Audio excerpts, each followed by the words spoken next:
ایک بوڑھا چیروکی سردار اپنے پوتے کو زندگی کے بارے میں سکھانے بیٹھا تھا۔ میرے اندر ایک لڑائی چل رہی ہے، وہ نوجوان لڑکے سے کہتا ہے۔ دو بھیڑیوں کے درمیان لڑائی۔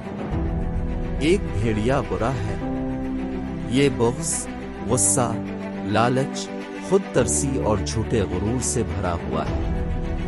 دوسرا اچھا ہے، یہ امن، محبت، خوشی، مہربانی اور عاجزی سے بھرا ہوا ہے۔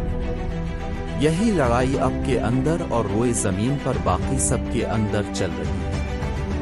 پوتا خاموش رہا، اس انکشاف پر ایک لمحے کے لیے غور کرنے سے پہلے پوچھنے لگا، دادا، کون سا بھیڑیا جیتے گا؟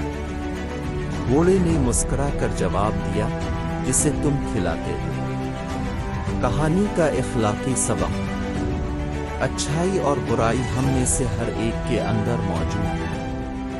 یہ ہماری ذمہ داری ہے کہ ہم اس حقیقت کے مالک ہوں اور جو کچھ ہم کر سکتے ہیں اس کی پرورش کریں۔